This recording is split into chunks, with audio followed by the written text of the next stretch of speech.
Buenas tardes, mi nombre es Julián Puerto, mi nombre es Santiago Puerto, somos estudiantes de Ingeniería Física, sexto semestre, estamos cursando la materia de electromagnetismo y a continuación vamos a hacer una pequeña presentación de una de las aplicaciones de la ley de Faraday, que son los transformadores. Bueno, como les comentamos, mi hermano y yo vamos a hablar acerca de los transformadores como una aplicación de la ley de Faraday. Pero entonces pues primero hay que entender qué es la ley de Faraday. La ley de Faraday nos explica un fenómeno llamado que la inducción electromagnética, que pues este fenómeno consiste en que se introduce una corriente eléctrica a un circuito a partir de una variación de flujo magnético. Pues la expresión matemática que nos indica Faraday es la siguiente, que la fuerza electromagnética es igual a la variación del flujo magnético con respecto en el tiempo. Pues en realidad lo que hace esto es que la variación de este flujo magnético induce una diferencia de potencial que llamamos fuerza electromotriz. Pues induce una diferencia de potencial que genera una corriente y hace pues que esta corriente circule. Algo más que se descubrió, pero pues hallado por otro estudioso llamado Lenz, es que este voltaje que se induce actúa de manera opuesta o contraria al flujo que lo produce. Y pues en realidad la ley de Faraday, uniéndose a la ley de Lenz, queda de la siguiente manera, indicando pues que el flujo, la fuerza electromotriz se opone a la causa que lo produce, ¿sí? Entonces ahora pues teniendo en cuenta que la fuerza electromotriz se define como la integral cerrada de el campo eléctrico punto un diferencial de línea, y teniendo en cuenta también que el flujo magnético se define como la integral de superficie del campo magnético punto una diferencial de superficie, entonces podemos reemplazar estos valores en la ecuación que teníamos para la ley de Faraday. Entonces reemplazándolo, tenemos en este lado la fuerza electromotriz, pues por este lado el flujo, usándolo en la derivada. Y pues de aquí podemos eliminar aplicando el teorema de Stokes, podemos eliminar las integrales, pasar esta integral de línea a una integral de superficie, y pues nos queda de la siguiente manera. De aquí pues podemos eliminar los diferenciales y llegamos a la forma puntual de la ley de Faraday. Bueno, ahora que tenemos como una claridad, una noción de lo que es la ley de Faraday, la ley de inducción de Faraday, ahora pues miremos qué son los transformadores. Bueno, los transformadores son un componente clave en las redes eléctricas. Pues es que estos componentes permiten aumentar o disminuir el voltaje de la corriente alterna, ¿sí?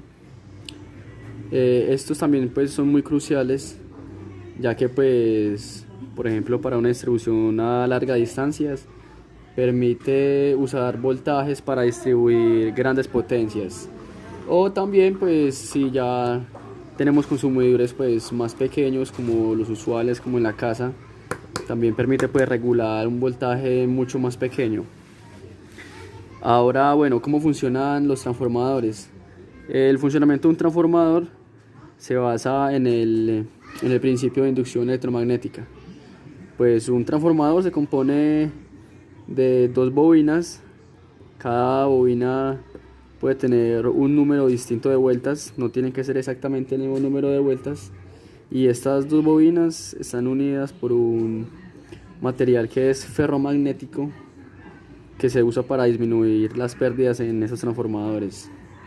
Entonces este funciona de la siguiente manera: a la parte primaria se le aplica un voltaje de corriente alterna que genera un campo magnético que pasa a través pues de este material ferromagnético por el cual están unidas estas dos bobinas, y y al ser el campo magnético pues variable, genera una corriente en el segundo devanado, genera una corriente en este, haciendo pues que este sea útil, y así pues se aprovecha el funcionamiento del principio de la inducción electromagnética.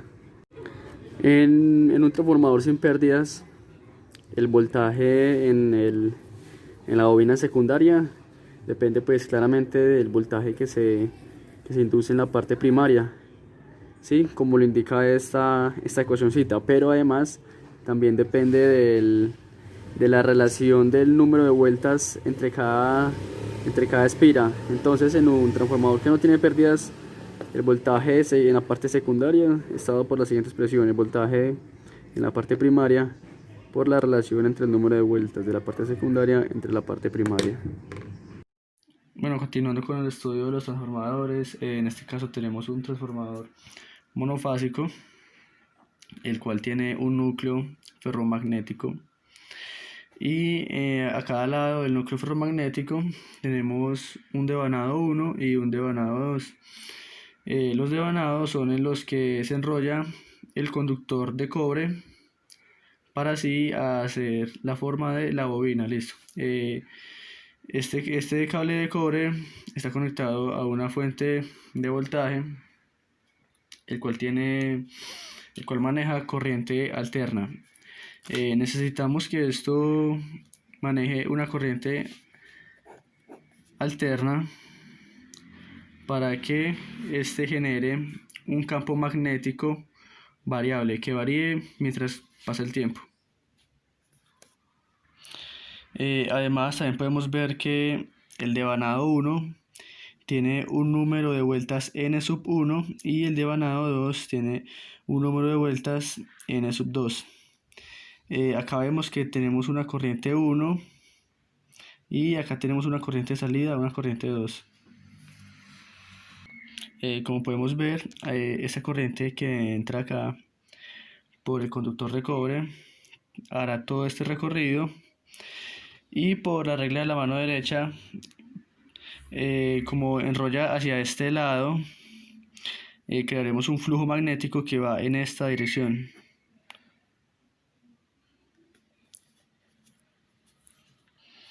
Cuando conectamos el conductor de cobre a la fuente de tensión, vemos que se genera una fuerza electromotriz que va en esta dirección. Esta fuerza electromotriz la llamaremos E sub 1, y por la ley de Lenz sabemos que V será igual a menos la fuerza electromotriz producida por esa tensión. Además, también sabemos que este flujo magnético cambiante es el que también nos ayuda a producir esta fuerza electromotriz en sentido contrario. En relación con la ley de Lenz, tenemos la ley de inducción de Faraday, la cual nos dice que el voltaje inducido será igual a el número de vueltas en el devanado 1 por la derivada del flujo magnético. Asumiremos que este conductor de cobre es prácticamente perfecto, pues ya que no generará pérdidas por resistencia o por dispersión. Como dije anteriormente, acá necesitamos una corriente alterna para generar un campo magnético que varíe con el tiempo. Entonces, la función que representa esta corriente será una función sinusoidal. Más específicamente, esta tensión será igual a I máxima por el seno de omega t. Otra observación importante es que cuando esta corriente pasa por todo este conductor, se genera el flujo, listo. Y es que este flujo será proporcional a la intensidad, es decir, si aumentamos la intensidad en este conductor, el flujo también aumentará. O si hacemos que la intensidad sea 0, pues simplemente este flujo no existirá. Entonces, por lo tanto, el flujo tendrá un comportamiento similar al de la corriente. Por lo tanto, el flujo también depende del tiempo. Y asumiremos que su función será el flujo máximo por el seno de omega teta. Como podemos ver, son funciones casi similares y pues son proporcionales. En este caso ponemos el origen en 0, 0, porque como sabemos en una bobina la tensión va a 90 grados adelantada de la intensidad. Entonces por eso tomaremos el origen como nuestro punto de partida. Ahora, si queremos conocer el valor de este potencial, tenemos que hallar la derivada del flujo. Entonces lo que haremos es derivar el flujo.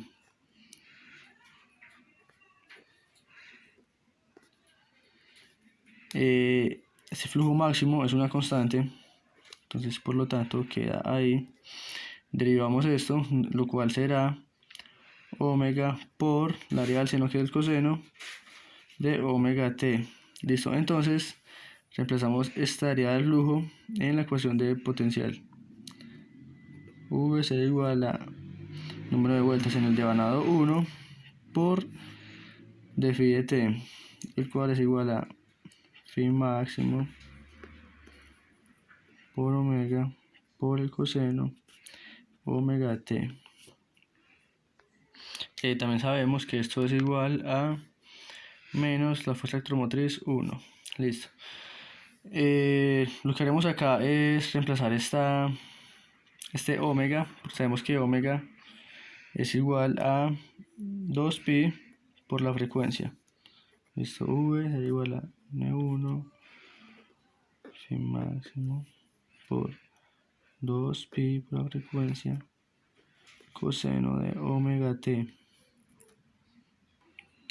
Listo, también sabemos es igual a menos E1 sub 1. Listo. Basándonos en estos modelos sinusoidales y viendo esta ecuación, podemos ver que esta partecita que acompaña el coseno nos puede presentar la fuerza electromotriz máxima,